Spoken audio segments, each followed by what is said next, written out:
400 पार के नारे को धरातल पर उतारने छत्तीसगढ़ भारतीय जनता पार्टी हर स्तर पर काम कर रही। टारगेट पर प्रदेश के 53 लाख युवा वोटर्स भी हैं, जिन्हें साधने भारतीय जनता युवा मोर्चा को 4000 युवा चौपाल लगाने का एक टास्क मिल गया है।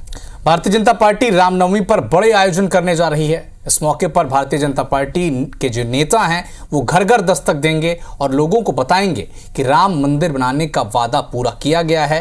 हालांकि बीजेपी की राम भक्ति को कांग्रेस ने ओछी राजनीति बताई है। एक रिपोर्ट आप देखें। भारतीय जनता पार्टी जिंदाबाद जिंदाबाद जिंदाबाद। भारतीय जनता पार्टी का घोषित मैनिफेस्टो रहा है, हम राम मंदिर बनाएंगे और वहीं पर बनाएंगे। कहीं न कहीं से वो भगवान राम को भी राजनीति से जोड़ने की कोशिश उनकी रहती है।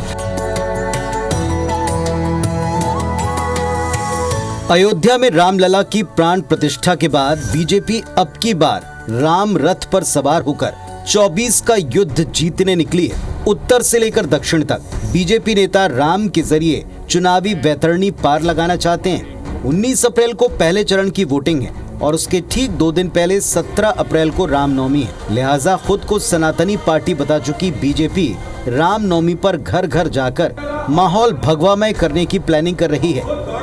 एक तरफ बीजेपी नेता इसकी तैयारी में जुटे हैं, तो दूसरी तरफ कांग्रेस को राम विरोधी बता रहे हैं। भारतीय जनता पार्टी का घोषित मैनिफेस्टो रहा है, हम राम मंदिर बनाएंगे और वहीं पर बनाएंगे। रामनवमी आ रही है तो हमारे विचारधारा के लोग राम के प्रति हमारी आस्था, हमारा समर्पण बहुत स्पष्ट है, घोषित है। अलग अलग तरह से इससे संबंधित कार्यक्रमों को बहुत आगे लेकर जाएंगे। भगवान राम के आदर्शों पे चले, ये प्रयास है, लेकिन कहीं न कहीं से वो भगवान राम को भी राजनीति से जोड़ने की कोशिश उनकी रहती है, लेकिन वो सफल नहीं होगी। देश भर में युवा मोर्चा युवा चौपाल लगा रही है। इसमें छत्तीसगढ़ में 4000 युवा चौपाल लगाने का लक्ष्य छत्तीसगढ़ युवा मोर्चा को दिया गया है। जहां चौपाल लगाया जा रहा है वहीं जनसंपर्क भी हम युवा मोर्चा के कार्यकर्ता कर रहे हैं। चुनाव नजदीक है, ऐसे में कांग्रेसी भी खुद को राम भक्त बताने में पीछे नहीं। उनका दावा है कि राम मंदिर के लिए पहली बार ताला कांग्रेस ने खोला।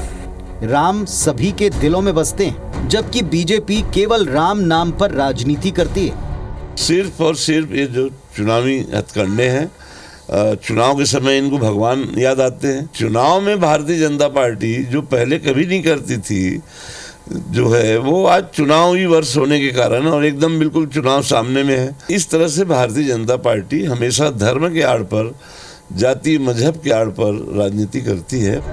यानी इस बार भी चुनाव में राजनीतिक दल राम की शरण में है। पक्षों या विपक्ष, हर पक्ष राम के सहारे नैया पार लगाने की जुगत में है। पर बड़ा सवाल है, चुनावी संग्राम में राम किसके काम आएंगे? Election desk, IBC 24। तो साफ है कि 2024 का ये जो महासमर चल रहा है, इस वक्त इसमें प्रचार में एक सीधा वॉर, और वॉर में एक एक पक्ष के मुताबिक एक एक वर्ग की राजनीति और दांव पेच साफ दिख रहे हैं। समाज के हर वर्ग को लुभाने की कोशिश नजर आ रही